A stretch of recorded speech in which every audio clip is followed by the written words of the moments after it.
Hello and welcome to our Disney News Hour with the news. I'm Shifar Raulako. Do stay with us. Prime Minister Abiy Ahmed has shared a Ramadan iftar dinner with Syrians who are in Ethiopia as refugees. This event brings back to our collective memory how our ancestors welcomed the venerable companions and relatives of the Prophet Muhammad at the dawn of Islam, he wrote on his Facebook page. Just as we are proud of that history, I call upon our people, especially the young generation, to develop the culture of caring for immigrants, the needy, and the homeless brothers and sisters in faith and humanity, he added.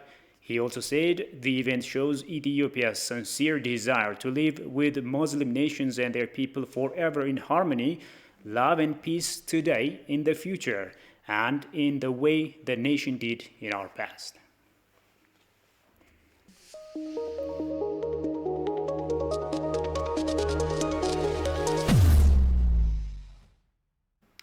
Now, Egypt and Sudan have declined Ethiopia's offer to share information on the second filling of the Grand Ethiopian Renaissance Dam reservoir in the main rainy season.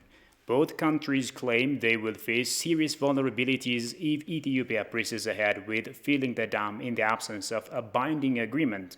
However, the Foreign Ministry of Ethiopia has slammed Sudan for changing its position on the impact of the GERD on Sudan's water security during the flood season and also criticized Cairo for its lack of appreciation of Ethiopia's generosity in offering to not significantly compromise Egypt's water security. The last thing Sudan's ministry wants is to file charges in the UN Security Council to protest against Ethiopia's move.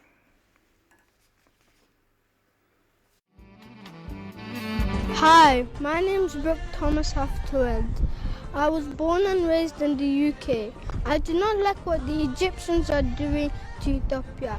This is my dam.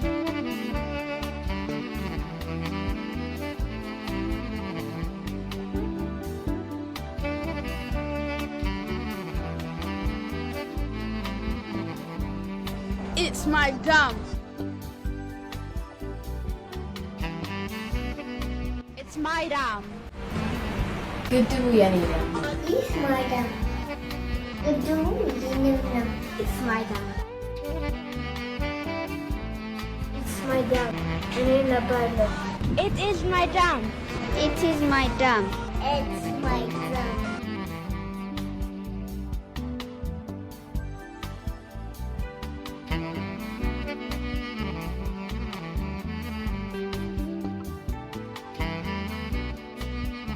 I feel very proud that Ethiopia has gotten where she is now, because back in the days, obviously, Ethiopia didn't have many things. It was very a poor country, and now it's getting richer and richer because many more educated, smarter people are coming, and people are learning more things that Ethiopia is a very amazing country. We just have to figure it out, and we just have to show other countries that we can be better than America, better than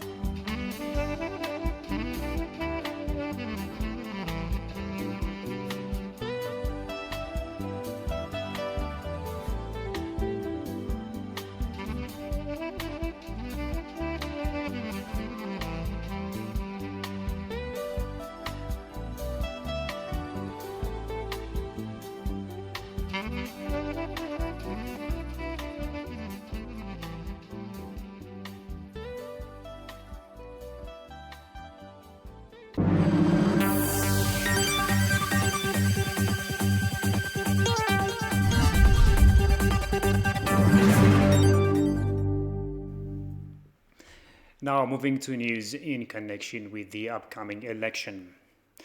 Political parties say Ethiopia's infrastructure development and urbanization is below the standard in the country.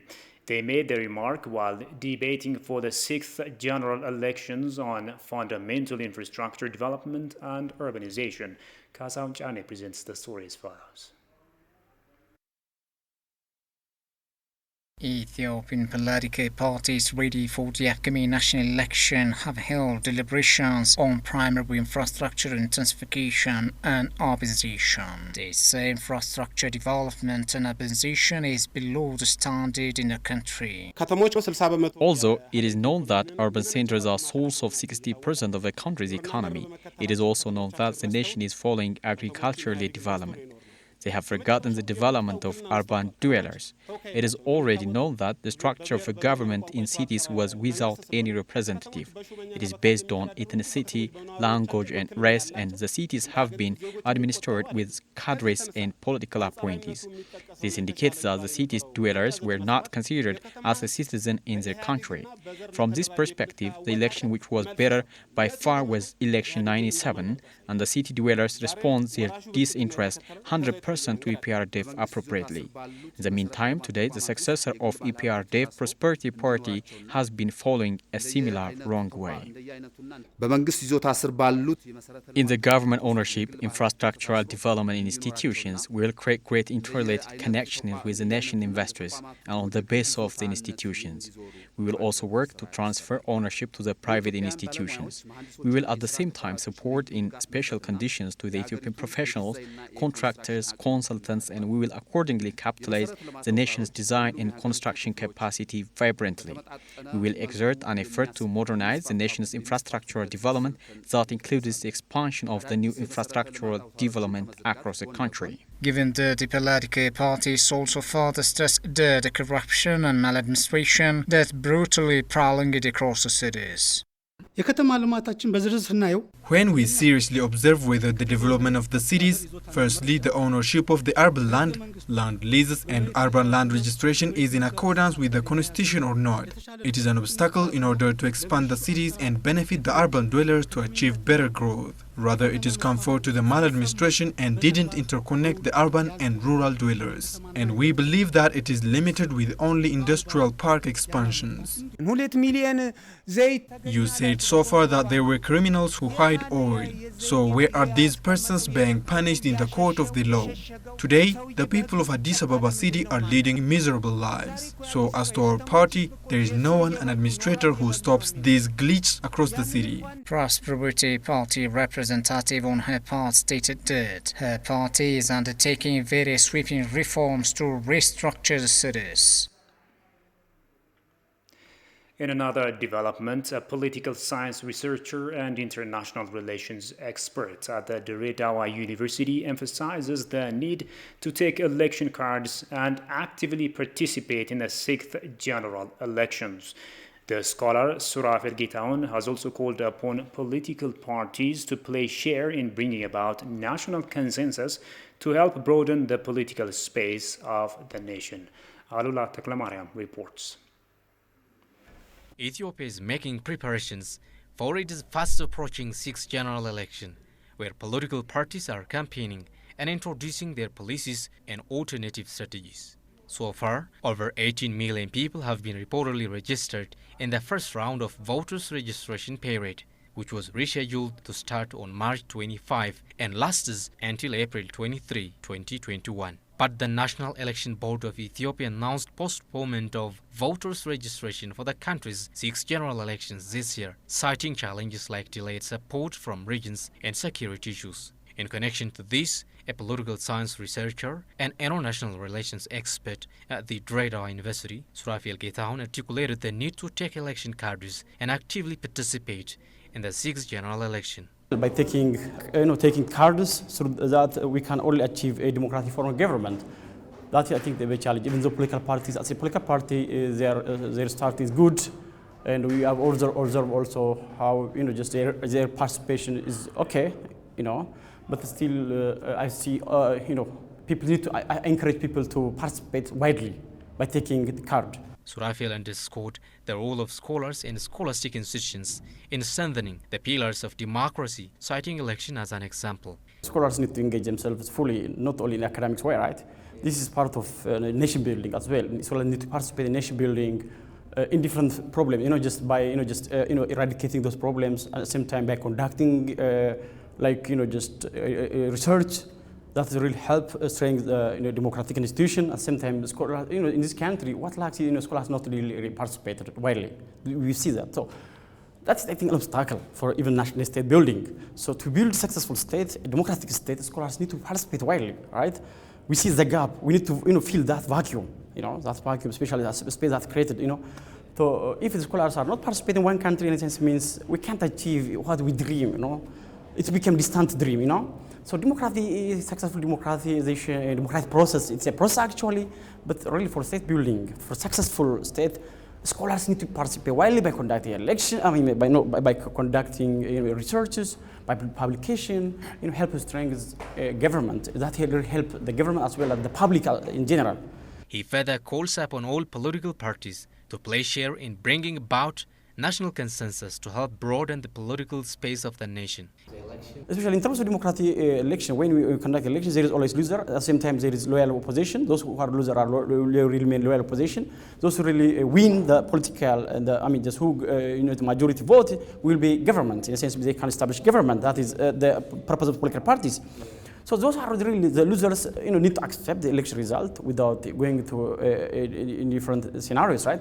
So this regard, what I advise political parties is, just still we are in process of building democratic institutions. We're still in process of democratization in this regard. We have realized so many challenges.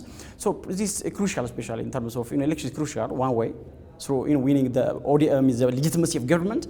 So those opposition in this opposition regard, what I'm advising is, I need to see them really, play their role in terms of bringing consensus, especially because consensus is one of the most important pillars of democracy. So through that regard, we can only achieve our democratic process. Ethiopia has set to conduct the 6th general elections on June 5th, 2021.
And now moving to other stories.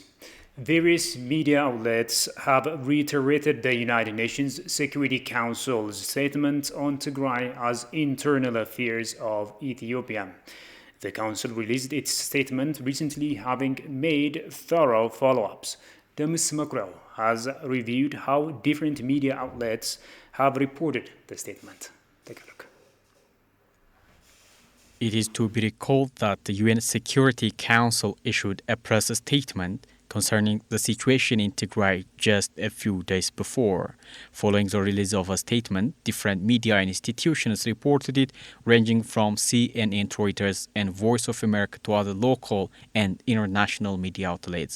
CNN, in its report, said UN breaks silence on Ethiopia crisis. CNN went further and reported the acknowledgement of Ethiopian government's effort to provide humanitarian assistance and to provide increased humanitarian access, quoting the Council's statement. CNN also states the Council has urged the Ethiopian government to help aid operations and comply with international laws to restore normality, referring to the released statement. Reuters, on its part, reported saying UN Security Council for the first time declares concern about Ethiopia's Tigray, indicating the Council's released first public statement in Tigray's current situation. Reuters said members of the Security Council expressed their deep concern about allegations of human rights violations, including reports of sexual violence. Voice of America also reported the Council's statement saying UN Security Council calls for more aid access to Ethiopia's Tigray. VOA said Council members reiterated their strong support for regional mediation efforts, particularly the African Union and IGAD, and underscored the importance of their continued engagement. Following the statement released by the UN Security Council concerning Tigray, the permanent mission of Ethiopia to the United Nations released another statement appreciating the Council member states' constructive considerations and continued support. The mission that underscored the operations undertaken to restore law and order in Tigray is an internal affair and regulated by laws of the country, called on international partners to scale up humanitarian assistance just to satisfy humanitarian need in Tigray and beyond.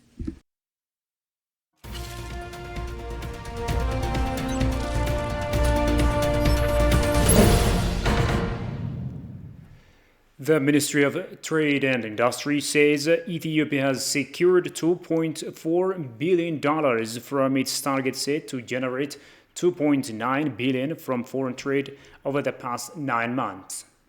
The foreign trade performance of this year has surpassed the same period of the previous year by 17%, the ministry added. Agriculture sector secures 84%, the industry sector generates 72%, and the mining sector secures 95%.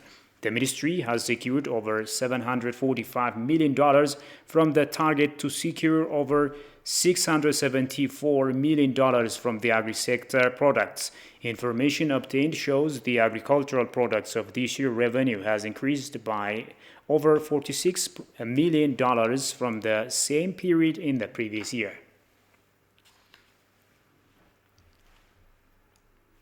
Investment projects valued at 4.4 billion birr capital in the state of Sidama have been in the pipeline over the past 8 months. These projects have created jobs for over 50,000 individuals, it was learned. Haptam Ashagri has more. The construction of Hilton Resort Hotel is one of active projects in the state of Sidama under 30,000 hectares of land with an outlay of 2 billion birr. Hilton Resort Hotel project manager Binyam Nguse said the project is creating jobs to residents of the localities. በየአመቱ እዚህ ሳይት ላይ በተለያየ መጠንና በተለያየ ጊዜ This construction site in this area is creating an average of over 1,300 jobs. Upon fully operational, this project can create hundreds of more permanent and temporary jobs. Greenmark Herbis, which is an international company investing on agriculture in the state of Sidama, is producing 11 types of plants and exporting it into Europe market. The Greenmark Herbis Deputy Director General Tekaling Bereda for his part said the company's foreign export performance volume is currently increasing. በየአመቱ የምንሸጠው ኤክስፖርት መጠናችን እያደገ ነው የመጣው። The export volume of our product is increasing every year. Thus, we have exported 220 tons of products in 2019 from the previous 213 tons in 2018. The state of Sidama is attracting anchor investment companies in agriculture, construction and service sectors. The State's Investment Commissioner Desaleng Mesa for his part said The 4.4 billion birr licensed investment projects have created over 50,000 jobs over the past 8 months in the state of Sidama. ካፒታላቸውን ይዘው ወደ ክልላችን የሚመጡ ባለሀብቶች ቶሎ ብለን አገልግሎት እየሰጠናቸው ለማህበረሰቡ የሥራ ዕድል በተለይ ለወጣቱ ከፍተኛ የሥራ ዕድል We are delivering service for foreign investors who are coming to our region. They are creating jobs for the youth in the region. That they are opening tens of thousands of permanent and temporary jobs over the past 8 months, respectively. Based on the data that we had, we licensed projects that registered over 4.4 billion birr. One foreign company will also start business soon in Hawassa. The Investment Commission is identifying investment lands as well as preparing legal frameworks to boost the investment atmosphere in the state of Sidama.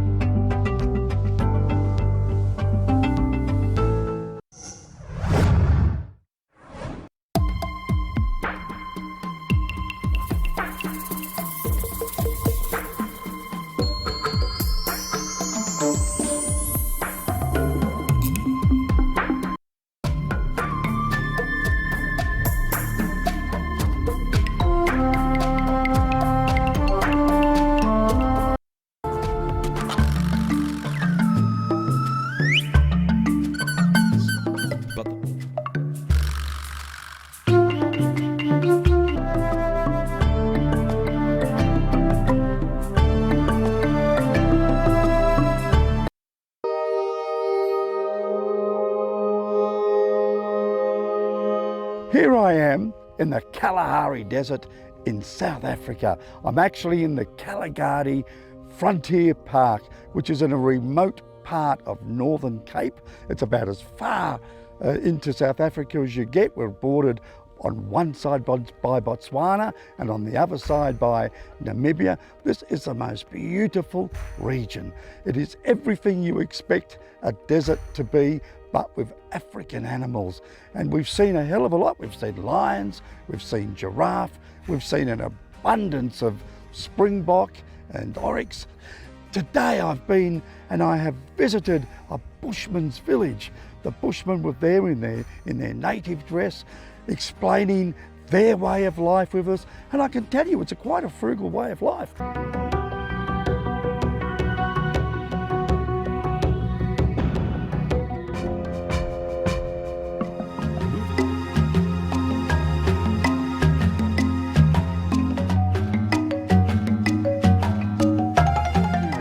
Their lifestyle may be simple, but it seems to be that they're very, very happy people. Then now we are back in our place where we was bushman.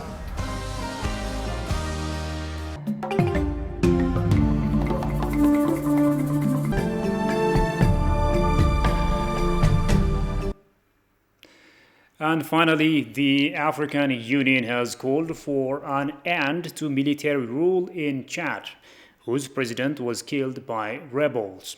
The army immediately announced that Idriss Déby's son would head a military council for 18 months before elections were held. Opposition parties have also condemned what they called a dynastic coup. Trade union has called for a general strike, while rebel group FACT said Chad was not a monarchy. The African Union's Peace and Security Council voiced grave concern about the military takeover, which also saw parliament dissolved. The AU's 15-member security body discussed the situation on Thursday, but waited until after Déby's funeral on Friday to issue its statement. It said power should be restored to civilian authorities. According to the constitution, the Speaker of Parliament should take over in the event of the president's death and organize new elections.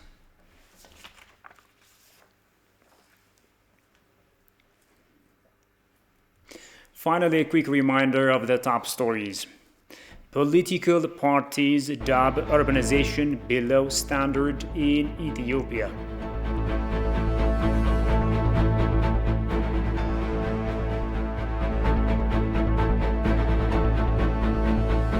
And the African Union calls for an end to military rule in Chad.